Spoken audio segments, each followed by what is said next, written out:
সম্পূর্ণ ভুল বোঝানোর রাজনীতি চাল চালছেন মোহাম্মদ ইউনূস। কালকে তিনি ডোনাল্ড ট্রাম্পকে একটি চিঠি লিখেছেন। চিঠির ভিতরে এমন কিছু কথা আছে তা বাংলাদেশের জন্য ভালো না খারাপ এ বিষয়ে বিস্তর প্রশ্নচিহ্ন তুলে দিতে পারে। তিনি এমন এমন ছাড় দেওয়ার ঘোষণা আমেরিকা সরকারকে করে দিয়েছেন যা সত্যি যদি কার্যকারী হয় তাহলে বৃহৎ অংশের বাংলাদেশের মানুষ কিন্তু পথে বসতে বাধ্য। তার আগে আজকে সকাল থেকে যে খবরগুলো বারংবার আসতে শুরু করে দিয়েছে তা হলো ডোনাল্ড ট্রাম্পের এই 37% রেসিপ্রোকাল ট্যারিফের পর বাংলাদেশের বস্ত্র শিল্পের অবস্থা আরো এক ধাপ এগিয়ে গিয়ে অত্যন্ত খারাপ জায়গায় চলে গেল। একজন মিল মালিক জানাচ্ছেন $3 লক্ষ একটি অর্ডার স্থগিত রাখার কথা বলা হয়েছে আমেরিকার এক কোম্পানির মাধ্যম থেকে। শুধু $3 লক্ষ অর্ডারের যে স্থগিত রাখার নির্দেশ আমেরিকার পক্ষ থেকে দেওয়া হয়েছে তা নয়, একাধিক দেশ বিদেশের বিভিন্ন জায়গা থেকে অনেকে ভয় ভীত সন্ত্রস্ত হয়ে যাচ্ছে যে আসলে বাংলাদেশের এই বস্ত্রশিল্প, এই চর্মশিল্প এরা সত্যি টিকে থাকবে তো।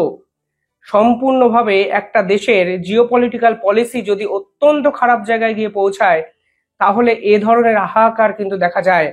অথচ এই উপদেষ্টা, এই সমন্বয়করা দিনের পর দিন বলে গেছেন ডোনাল্ড ট্রাম্পের সঙ্গে মোহাম্মদ ইউনূসের সম্পর্ক ভালো, ডোনাল্ড ট্রাম্পের নীতির উপর বাংলাদেশের ভবিষ্যতের কিচ্ছু ডিপেন্ড করবে না।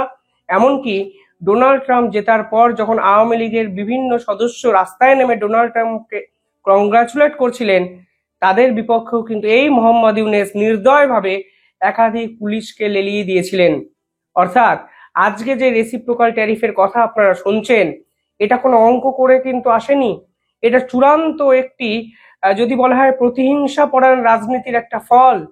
বাংলাদেশ সরকার প্রথম থেকেই ডোনাল্ড ট্রাম্প ইস্যুটিকে এতটাই ভুল পথে ট্যাকেল করেছেন, আজকে কিন্তু তার জন্য গোটা বাংলাদেশ রাস্তায় এসে বসে গেলেন। দুর্ভাগ্যের বিষয় হলো আজকে ক্যামেরার সামনে পররাষ্ট্র উপদেষ্টা এসে এর দায় স্বীকার করছেন না। মোহাম্মদ ইউনূস নামক এক আবেগকে কাজে লাগিয়ে তারা সমস্ত কিছু থেকে পালিয়ে বাঁচার চেষ্টা করছেন। আর মোহাম্মদ ইউনূস কি করেছেন? তিনি বড়সড় একটা ফাউল করে বসেছেন। তিনি ডোনাল্ড ট্রাম্পকে চিঠিতে কি লিখেছেন আগে আপনাদের বলি। তিনি লিখেছেন, আমি আপনার ট্রেড এজেন্ডাকে সাপোর্ট করি। অনেক বড় চিঠি, 5-6টা পয়েন্ট আপনাদের বলে দেওয়ার চেষ্টা করি যে পয়েন্টগুলো অত্যন্ত গুরুত্বপূর্ণ। তিনি পরিষ্কার বলে দিয়েছেন আপনার ট্রেড যে এজেন্ডা সেটাকে আমি সমর্থন করি এবং আপনি যখন জিতে প্রেসিডেন্ট হন তখন আমি একটি টিম আপনার সঙ্গে দেখা করার জন্য পাঠিয়েছিলাম। পরিষ্কারভাবে মোহাম্মদ ইউনূস কিন্তু সেটা লিখেছেন। এই বিষয়ে তো বাংলাদেশের মিডিয়া এর আগে কখনো প্রচার করেনি। অর্থাৎ ডোনাল্ড ট্রাম্প যে এই টিমটাকে গুরুত্ব দিয়েছেন এই রকমও কিন্তু খবর আমাদের সামনে আসেনি। তিনি লিখেছেন, মনে রাখবেন আমাদের দেশের যে মার্কেটের ক্যাপাসিটি তা হলো 170 মিলিয়ন। এমনকি তিনি এটা বলে দেওয়ার চেষ্টা করেছেন আপনি সেই প্রেসিডেন্ট যিনি আসার সঙ্গে সঙ্গে আমরা ন্যাচারাল গ্যাস ওরিয়েন্টেড একটি বড় চুক্তি করি।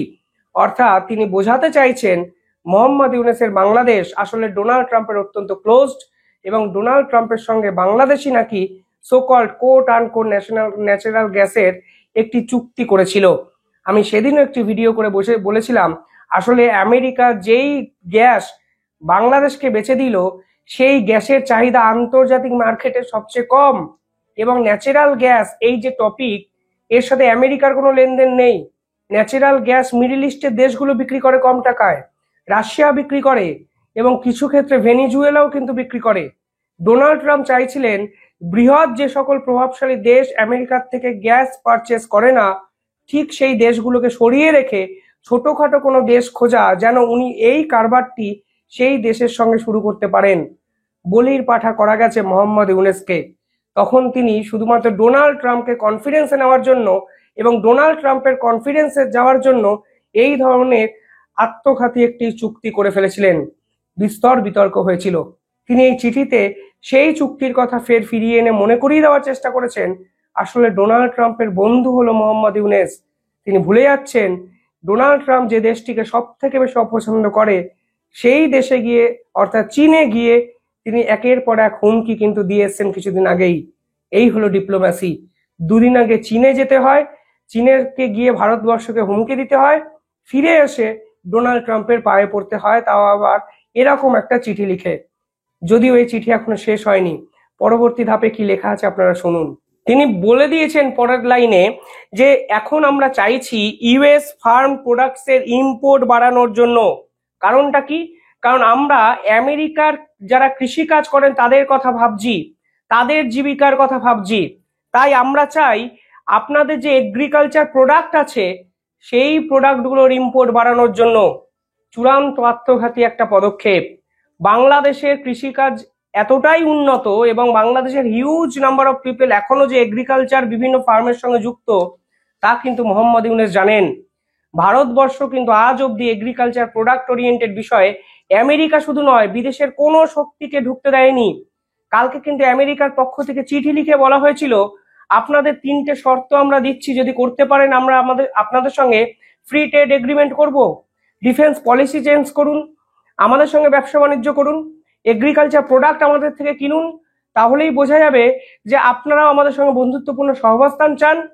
কিন্তু ভারতের পক্ষ থেকে পরিষ্কার জানিয়ে দেওয়া হয়েছিল যদি আমেরিকার এগ্রিকালচার প্রোডাক্ট ভারতের মার্কেটে ঢোকে তাহলে ভারতবর্ষের কৃষিজীবী মানুষরা কিন্তু সম্পূর্ণ বিপন্ন হয়ে যাবে।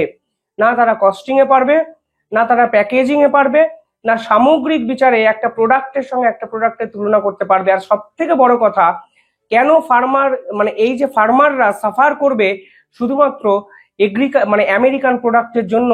আমাদের তো কৃষিকাজী ভিত্তি, যা বাংলাদেশেরও কিন্তু ভিত্তি।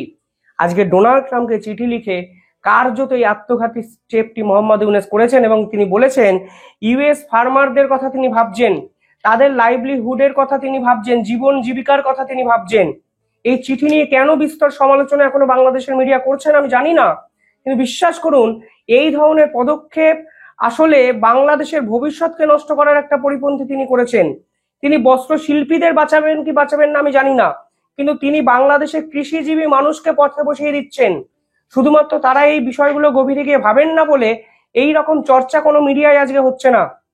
এখনো শেষ হয়নি, পরবর্তীকালে তিনি লিখেছেন কি দেখুন। তিনি লিখেছেন আমরা আমেরিকার থেকে অনেক বেশি হুইট, অনেক বেশি কর্ন, অনেক বেশি সোয়াবিনকে ইম্পোর্ট করতে পারবো। পরবর্তীকালে তিনি লিখেছেন মিস্টার প্রেসিডেন্ট আপনি দয়া করে মনে রাখবেন সাউথ ইস্ট এশিয়ায় যতগুলো দেশ আছে তার থেকে সব থেকে বেশি কম ট্যারিফ কিন্তু বাংলাদেশি আমেরিকান প্রোডাক্টের উপর লাগায়। মনে রাখতে হবে বাংলাদেশ প্রোডাক্টের উপর কি ট্যারিফ লাগায় কি লাগায় না এই চিঠিতে অত্যন্ত গৌণ, কারণ এই বাংলাদেশের উপর যে ট্যারিফ লাগানো হয়েছে তা কোনো অঙ্ক করে হয়নি, পুরোটাই হয়েছে মোহাম্মদ ইউনূসের সঙ্গে ডোনাল্ড ট্রাম্পের ব্যক্তিগত সম্পর্কের উপর। আর তিনি এই সম্পর্ককে মেরামত করার জন্য বাংলাদেশের কৃষিজীবী মানুষকে কোথাও না কোথাও গিয়ে দাড়িপাল্লায় চড়িয়ে দিচ্ছেন। তিনি বস্ত্রশিল্পীদের বাঁচানোর কি চেষ্টা করছেন আমি জানি না, কিন্তু এই চিঠিতে পরিষ্কারভাবে বোঝা যাচ্ছে তিনি আমেরিকার ফার্মা প্রোডাক্টকে, কৃষিজীবী প্রোডাক্টকে যখন এখানে নিয়ে আসবেন, ফার্মা মানে ওষুধ নয়, এখানে কিন্তু ফার্মার্সদের জন্য যে প্রোডাক্ট আছে সেই প্রোডাক্টের লাইসেন্স বাংলাদেশ সরকার দিতে চাইছে আমেরিকানদের। আমেরিকানরা যদি এই প্রোডাক্ট নিয়ে বাংলাদেশে ঢোকে তাহলে বাংলাদেশ কিন্তু যত্রতত্র হয়ে সমস্ত আঙিনায় শেষ হয়ে যাবে, আপনারা মিলিয়ে নেবেন। পরবর্তীকালে ডোনাল্ড ট্রাম্পকে তিনি প্রতিশ্রুতি দিয়েছেন zero tariff commitment to American agriculture product and scrap material. সেই এগ্রিকালচার প্রোডাক্টের কথা মোহাম্মদ ইউনূস লিখেছেন ডোনাল্ড ট্রাম্পকে এবং লিখেছেন zero tariff commitment. Donald Trump এখন গোটা বিশ্ব জুড়ে এমন দেশ খুঁজছেন যেখানে তিনি এগ্রিকালচার প্রোডাক্ট বিক্রি করতে পারবেন, কারণ কোনো বিশ্বের কোনো দেশই নিজের কৃষক যারা আছেন তাদের পিঠে ছুরিটা মারবে না। তারা জানে যদি আমেরিকানদের এই কৃষকদের এই প্রোডাক্ট বিক্রি করার লাইসেন্স সে দেশ দেয় তাহলে সেই দেশ কিন্তু কার্যত শেষ হয়ে যাবে। কিছুদিন আগে নেদারল্যান্ড আমাদের কাছে ভারতবর্ষের কাছে আবেদন করেছিল যেন ডেইরি প্রোডাক্ট, দুগ্ধজাত যে প্রোডাক্ট আছে ডেইরি প্রোডাক্ট যেন ভারতবর্ষে ফ্রি ট্রেড এগ্রিমেন্টের মাধ্যমে বিক্রি করতে পারে। ভারতবর্ষ কিন্তু সেই রকম চুক্তি করতে রাজি হয়নি, কিন্তু মোহাম্মদ ইউনূস কিন্তু এই চিঠিতে কমিট করেছেন zero tariff commitment to the agriculture product mister Trump. অর্থাৎ বস্ত্রশিল্পীদের উপর আপনি ছাড় যদি কমান, 37% রেসিপ্রোকাল ট্যারিফ যদি কমান, তাহলে আপনারা জিরো ট্যারিফ নিঃশুল্কে বিনা শুল্কে বাংলাদেশের মার্কেটে এগ্রিকালচার প্রোডাক্ট বিক্রি করতে পারবেন। আপনারা যারা এই ভিডিও দেখছেন আপনারা নিজে বলুন এগ্রিকালচার প্রোডাক্ট আবার জিরো ট্যারিফে বাংলাদেশের মতো একটা জায়গায় যার প্রধান মানুষের কাজই হলো কৃষিকাজ, উনি কি করছেন? এটা আদতে কি জেনে শুনে করছেন? কে ওনার অ্যাডভাইজার? কে এই চিঠি লিখলেন? কেন লিখলেন? পুরো বিষয়টা কি জানেন? যদি ছলে বলে কৌশলে ডোনাল্ড ট্রাম্প এই রেসিপ্রোকাল ট্যারিফ কমিয়ে ফেলতে পারেন এরকম চিঠি লিখে, তাহলে তিনি হিরো হওয়ার চেষ্টা করবেন। তিনি দেশবাসীকে বলবেন তার এই চিঠির ফলেই নাকি ডোনাল্ড ট্রাম্প পিছু হাঁটতে বাধ্য হয়েছেন। আসলে গল্পটা পুরো অন্য। তিনি প্রতিশ্রুতি দিয়েছেন এই 37% ট্যারিফ যদি কমানো হয় তাহলে বাংলাদেশে তিনি 0 ট্যারিফে এগ্রিকালচার প্রোডাক্টকে বিক্রি করতে দেবেন। এখনো শেষ হয়নি, পরের ধাপটা আপনারা শুনুন। এখানে পরিষ্কারভাবে বলা হয়েছে আমরা 50% ট্যারিফ কম করব। কোথায় কোথায় কম করব? সেমি কন্ডাক্টর চিপের জন্য কম করব, মেডিকেল ইকুইপমেন্টের জন্য কম করব, গ্যাস টারবাইনের জন্য কম করব, এবং ফার্মা যে ওষুধ বিভিন্ন জায়গায় আছে তার উপরে 50% ট্যারিফ আমরা কম নেব। অর্থাৎ এই 37% ট্যারিফ যদি তিনি মানে কোনোভাবে নেগোশিয়েট করে কম করতে পারেন, তাহলে আসলে বাংলাদেশের অন্যান্য যে সেক্টরগুলো আছে তা কিন্তু কার্যত ধসে যাবে, যা কিন্তু সাধারণ মানুষকে সম্পূর্ণভাবে অন্ধকারে রেখে এই চিঠি লিখেছেন মোহাম্মদ ইউনূস। এই চিঠি গুগলে অ্যাভেলেবেল, আপনারা নিজেরা গিয়েও পড়ে ফেলতে পারেন। ইন্টারেস্টিংলি বিষয় হলো এই চিঠির শেষ প্যারাটি, যেখানে তিনি বলেছেন বাংলাদেশ এবার থেকে নন ট্যারিফ ব্যারিয়ারগুলো সরিয়ে দেবে। এমনকি আমরা ইলন মাস্কের কোম্পানি স্টারলিংকের সঙ্গে চুক্তি করেছি। বাংলাদেশে স্টারলিং ঢোকা মানে বাংলাদেশের কি ক্ষতি হবে এ বিষয়ে পরবর্তীকালে অন্য একটি এপিসোড আমরা করব। কিন্তু তিনি ইলন মাস্কের প্রসঙ্গ টেনে এনেছেন এবং বোঝানোর চেষ্টা করেছেন ইলন মাস্ক নাকি মোহাম্মদ ইউনূসের অন্যতম ঘনিষ্ঠ একজন ব্যক্তি। আসলে ইলন মাস্কটা কারোর ঘনিষ্ঠ হয় না। যেখানে ব্যবসায়ী সম্পর্ক থাকে ঠিক সেখানে তারা লাফিয়ে পড়েন। পরবর্তী লাইনে তিনি লিখেছেন আমাদের 3 মাস সময় দেওয়া হোক, তারপরে আপনি রেসিপ্রোকাল ট্যারিফ লাগাবেন। প্রশ্নটা হলো 3 মাসে উনি কি করবেন জানেন? এখন যদি 3 মাস সময় উনি পান, উনি এই বিষয়টিকে মার্কেটিং করে ভাঙিয়ে গিয়ে বোঝানোর চেষ্টা করবেন ডোনাল্ড ট্রাম্প তো আমার কথা শুনেছে, আমি হলাম বাংলাদেশের একমাত্র জনপ্রিয় নেতা যে ডোনাল্ড ট্রাম্পকেও পিছু হাঁটতে বাধ্য করতে পারি। কিন্তু কোথাও প্রচার করা হয়নি আসলে তিনি এই 37% রেসিপ্রোকাল ট্যারিফের বদলে বাংলাদেশের agriculture farm, agriculture product, semiconductor একাধিক বিষয়কে একদম দাড়িপাল্লার মতো একটা অন্য পাল্লায় তুলে দিয়েছেন। অর্থাৎ একদিকে রেসিপ্রোকাল ট্যারিফ কমবে, অন্যদিকে বাংলাদেশের কৃষকরা রাস্তায় নামবেন, অনাহারে না খেয়ে মরার জায়গায় চলে যাবেন। প্রশ্ন হলো 3 মাসে উনি এমন কি করবেন যার জন্য হঠাৎ করে তিনি 3 মাস সময় চাইলেন? তিনি কি 3 মাস পরে পালিয়ে যাবেন? তিনি কি বাংলাদেশ ছেড়ে চলে যাবেন? তিনি কি আসলে এই 3 মাস সময়টা নিজের জন্য চাইলেন? 3 মাসে এমন কি বাংলাদেশে হবে যে তিনি বস্ত্র শিল্পকে রিভাইভ করে দেবেন? যে শেষ একটা বছর প্রায় রিভাইভ করতে পারেনি, যে একটাও বিদেশি ইনভেস্টমেন্ট নিয়ে আসতে পারেনি, যার আমলে মুদ্রাস্ফীতি চরম জায়গায় পৌঁছালো 8 মাসে, যার আমলে বাংলাদেশের ফরেক্স রিজার্ভ তলানি থেকে পৌঁছালো, যার আমলে মুডির তথ্য অনুসারে প্রত্যেকটি ব্যাংক দেউলিয়াকরণের দিকে একটু একটু করে এগিয়ে যাচ্ছে, সে 3 মাসে কি ফাটকাটা খেলতে গেলেন? 3 মাস পর বাংলাদেশে মোহাম্মদ ইউনূস থাকবেন তো? এই প্রশ্ন কিন্তু এই চিঠি তুলে দিল।